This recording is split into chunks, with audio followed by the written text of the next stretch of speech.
नमस्ते, स्वागत है आप सभी का फिर से एक बार टू द पॉइंट एकेडमी में। राजस्थान की चित्रकला के बाद हम राजस्थान के इतिहास का अगला पड़ाव हम देख रहे हैं। इस भाग में हम राजपूतों की उत्पत्ति पर चर्चा करेंगे। इस टॉपिक में हम सबसे पहले पृष्ठभूमि देखेंगे, राजपूतों की उत्पत्ति की तत्कालीन परिस्थितियों के बारे में देखेंगे। उसके बाद हम देखेंगे क्या राजपूत वैदिक आर्य थे, क्या राजपूतों की उत्पत्ति अग्निकुंड से हुई है या ब्राह्मणों से हुई है। उनकी विदेशी संतानों से उत्पत्ति की अवधारणा के बारे में भी हम देखेंगे और फिर कुछ निष्कर्ष निकालने का प्रयास करेंगे। आइए शुरू करते हैं।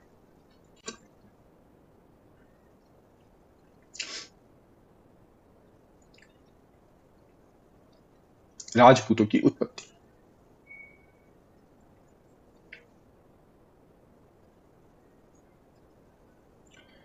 जैसा कि हम सभी को विदित है कि 647 ईस्वी में सम्राट हर्षवर्धन की मृत्यु हो गई थी और इनकी मृत्यु के साथ संपूर्ण उत्तर भारत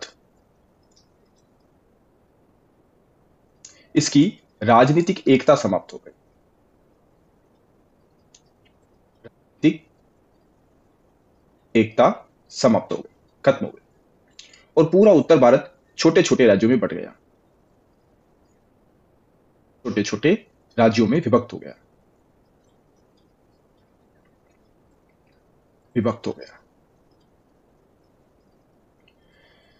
और उन छोटे छोटे राज्यों में आपसी संघर्ष हुए और इन आपसी संघर्षों से इन छोटे राज्यों में क्या हुए, आपसी संघर्ष, और इन संघर्षों से नए राज्यों का उत्थान हुआ। ठीक है, और ये जो नए राज्य थे ये कहलाए राजपूत। इस दृष्टिकोण से हम देखें तो लगभग 700 ईस्वी से लेकर 1200 ईस्वी के बीच में हमें राजपूतों की उत्पत्ति दिखाई देती है। राजपूत शब्द जो है हमें 700 ईस्वी से 1200 ईस्वी के बीच में दिखाई देता है। ठीक है, और राजस्थान की बात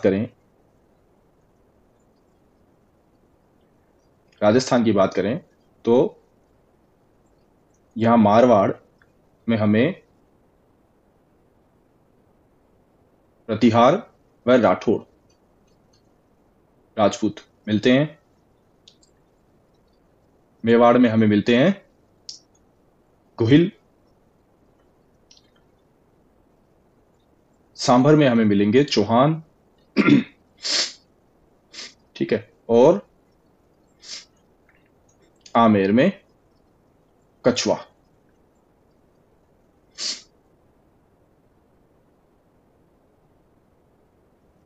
तो जब हेनसांग आया था, जब वेनसांग ने भारत की यात्रा की थी, उस समय वो राजस्थान में भी आया और वो कहां आया था, भीनमाल में। तो उसने राजपूतों को उस समय कहा था क्षत्रिय या राजपुत्र। तो आखिरकार ये जो राजपुत्र है ये राजपूत कैसे बन गए। तो हमें पता है कि लगभग 700 ईस्वी से सिंध में राजा दाहिर का जो काल है, वहां से अरब आक्रमण शुरू हो गए थे, अर्थात मुस्लिम आक्रमण शुरू हो गए थे। मुस्लिम आक्रमण शुरू हो गए थे और इन मुस्लिमों के अभ्युदय से, इन मुसलमानों के अभ्युदय से जो क्षत्रियों की स्वतंत्र सत्ता थी, जो क्षत्रिय थे, उनकी स्वतंत्र सत्ता में कमी आई। स्वतंत्र सत्ता में क्या आ गई, कमी आ गई, और ये क्षत्रिय चले गए सामंतों की श्रेणी में। ठीक है, लेकिन चूंकि इनका पुराने राजवंशों से संबंध था, चूंकि ये पुराने राजवंशी थे, पुराने राजकुल से संबंधित थे, कुलीन थे, इसलिए संभवतः इन्होंने अपने नाम के आगे राजपूत शब्द लगाना शुरू किया। ठीक है, ये अपने को समझ में आया। वापस देखें, हेनसांग जब भारत में आया था हर्षवर्धन के समय में, तो वो भीनमाल की यात्रा करता है। उस समय वो जो यहाँ के शासक थे, यहाँ के जो शासक थे, उनके लिए क्षत्रिय और राजपुत्र शब्द का प्रयोग करते हैं। अब ये राजपुत्र राजपूतों में कैसे बदले, तो हम देखते हैं कि लगभग 600-700 ईस्वी के बीच में सिंध पर राजा दाहिर का शासन था, और उस समय से अरब आक्रमण लगातार यहाँ शुरू हुए। ठीक है, उसके बाद फिर गजनवी आया, फिर मोहम्मद गोरी आया, तो ये लगातार आक्रमण वहां पश्चिमी सीमा पर होते रहे, और धीरे धीरे इन आक्रमणों की वजह से मुसलमानों का देश में अभ्युदय बढ़ा, और इन मुसलमानों के अभ्युदय से क्षत्रिय जो थे उनकी पारंपरिक स्वतंत्रता समाप्त हो गई, पारंपरिक सत्ता खत्म हो गई, और ये क्षत्रिय अपने राजत्व को खो बैठे। ठीक है, और सामंतों की श्रेणी में आ गए। और चूंकि ये जो सामंत है ये पुराने राजवंशी थे, राज्यकुल के थे, कुलीन थे, तो इन्होंने संभवतः अपने नाम के आगे राजपूत शब्द लगाना शुरू कर दिया। ठीक है, अब हम कुछ उत्पत्ति के सिद्धांत है वो देखें। सबसे पहला सिद्धांत वो है वैदिक आर्य। वैदिक आर्य,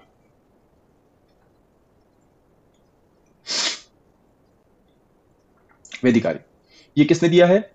ये दिया है हीराचंद ओझा ने। हीराचंद ओझा ने ये दिया है वैदिक आर्य। और दूसरे जो व्यक्ति हैं, विद्वान है, वो है सीसी वैद्य।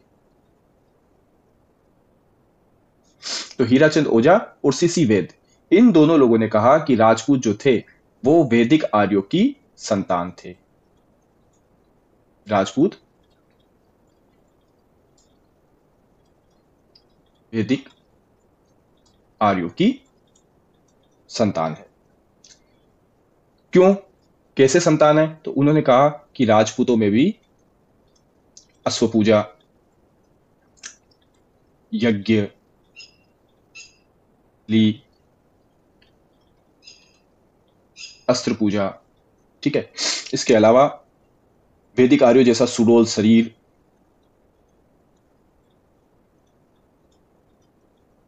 पाया जाता है। इसलिए इन्होंने माना कि राजपूत भी क्या है? वैदिक आर्य। दूसरा जो मत हमें मिलता है वो मिलता है अग्निकुंड का। अग्निकुंड,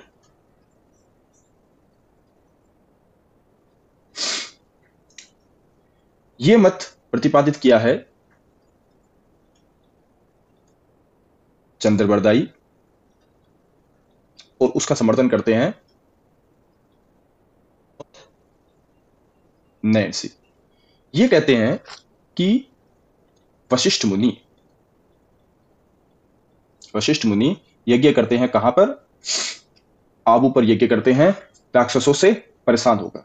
ठीक है, और उससे 4 परम योद्धा पैदा होते हैं। वो कौन कौन से हैं? परमार, प्रतिहार, चालुक्य। और जब इन तीनों से काम नहीं चला तो चौथा व्यक्ति पैदा हुआ, और वो था चौहान।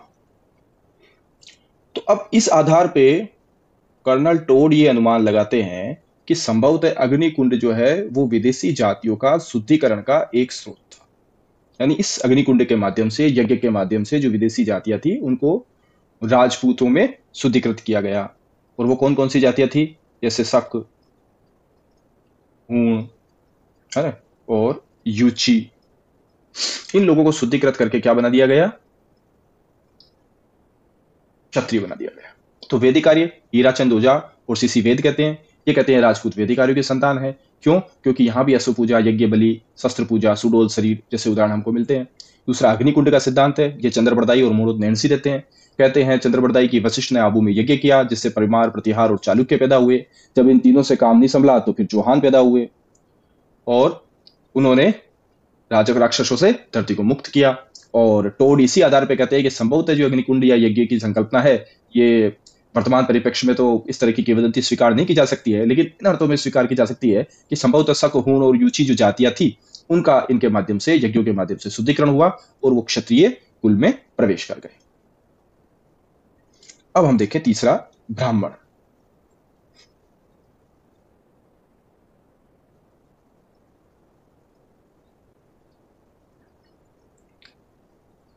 ब्राह्मण से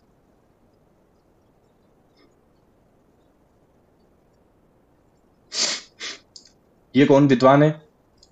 एक तो भंडारकर, ठीक है। ये कहते हैं कि गुहिल जो है वो नागर ब्राह्मण है। गुहिल नागर ब्राह्मण कुल से संबंध रखते हैं। दूसरा, बिजोलिया का लेख। बिजोलिया का लेख ये चौहानों को वत्स गोत्रीय ब्राह्मण बताता है, ठीक है। वत्स गोत्र का ब्राह्मण बताता है। इसी आधार पे जो है वो गोपीनाथ शर्मा भी,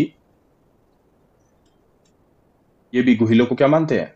ब्राह्मण मान लेते हैं। गुहिल भी क्या है? ब्राह्मण। लेकिन दशरथ शर्मा इसका खंडन करते हैं। दशरथ शर्मा इसका पुरजोर विरोध करते हैं, इसका खंडन करते हैं। ये कहते हैं कि राजपूत जो है ये अपने पुरोहित का गोत्र अपनाते थे। पुरोहित का गोत्र अपनाते थे, इसलिए संभवतः हमें यह गलतफहमी होती है। अदरवाइज सारे राजपूत जो है वो ब्राह्मण नहीं थे और कुछ राजपूत तो क्षत्रिय कुल से ही संबंधित थे, ठीक है। तो ब्राह्मण मत में भंडारकर गुहिलों को नागर ब्राह्मण के बताते हैं, ठीक है। और बिजोलिया जो है वो शिलालेख चौहानों को वत्स गोत्र का ब्राह्मण बताता है। गोपीनाथ शर्मा भी गुहिलों को ब्राह्मण बताते हैं। दशरथ शर्मा इन मतों का खंडन करते हैं। अब बात करें हम विदेशियों की संतान, विदेशी उत्पत्ति।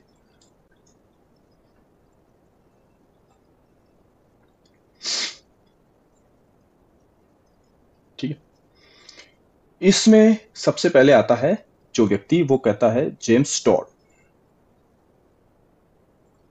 James Tod, James Tod. James Tod इनको बताते हैं शक,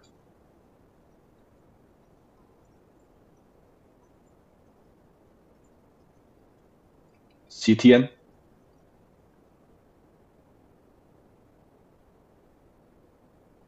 यूची जाति का।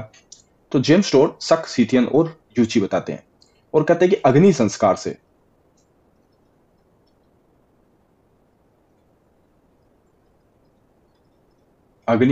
से ये जातियां पवित्र होकर क्षत्रिय या राजपूत मान ली गई।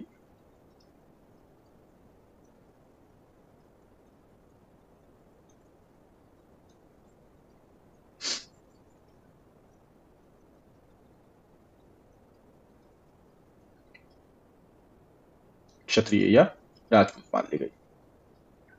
क्यों? क्योंकि राजपूतों के जो रिवाज है, राजपूतों के जो रीति रिवाज है, कौन कौन से रिवाज? जैसे वही अश्व पूजा है ना, बलि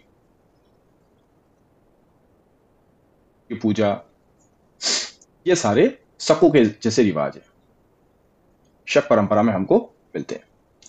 दूसरे विद्वान हुए हैं वो V.A. स्मिथ।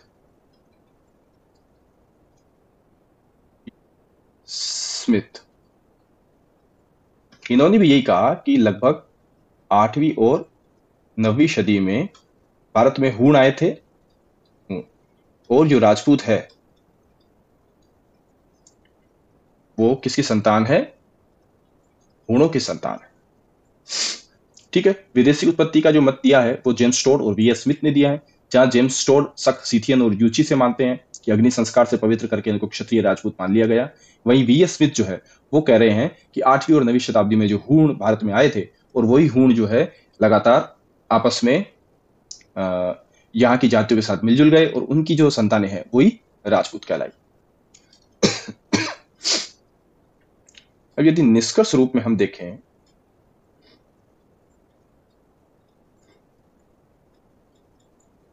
निष्कर्ष रूप में अगर हम देखें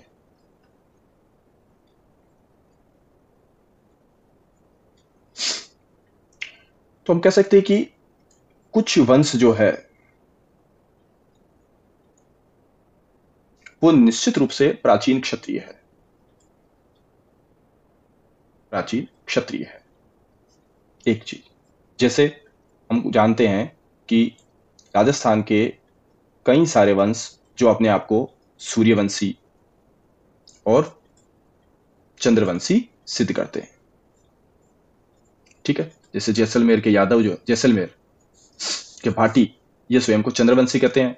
मेवाड़ जो स्वयं को सूर्यवंशी कहता है। अच्छा, दूसरा जो निष्कर्ष हम निकाल सकते हैं कि एक शब्द आता है जात्युपकर्ष।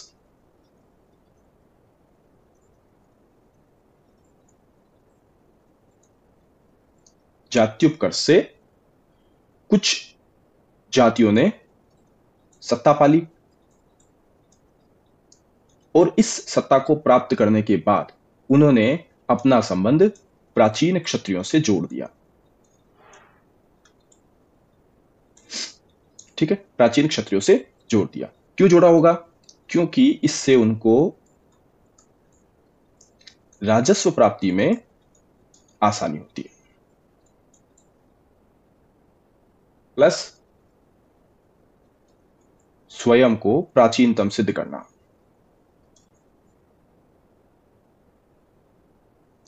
प्राचीन सिद्ध करना।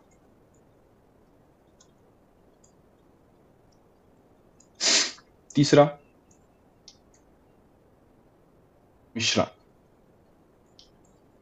कई सारे राजपूत है, उन्होंने अलग अलग वंशों में शादी की है। जैसे हम देखते हैं कि अल्लट, गुहिल अल्लट ने हरिया देवी, पूर्ण हरिया देवी से विवाह किया था।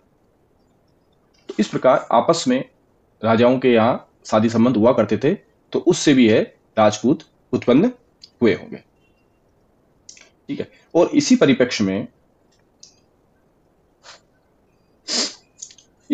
में कानून को कहते हैं कि राजपूत चाहे किसी भी रूप में जन्मे हो, लेकिन उन्होंने इतिहास की और महाकाव्य की जो परंपरा है, क्षत्रिय परंपरा, उनका हमेशा पालन किया, ठीक है। तो राजपूत चाहे किसी भी रूप में जन्मे हो, लेकिन उन्होंने हमेशा महाकाव्य की परंपरा का पालन किया, क्षत्रिय धर्म का उन्होंने हमेशा पालन किया, ठीक है। और इस प्रकार हम कह सकते हैं कि राजपूत जो 11वीं शताब्दी तक इन लोगों को, राजपूत कुल को मान्यता मिल गई थी। और राजस्थान में हम इन्हीं राजपूतों के इतिहास को आगे के संदर्भ में पढ़ेंगे। धन्यवाद। मिलती हैं फिर अगले टॉपिक में गुहिलों की इतिहास के साथ।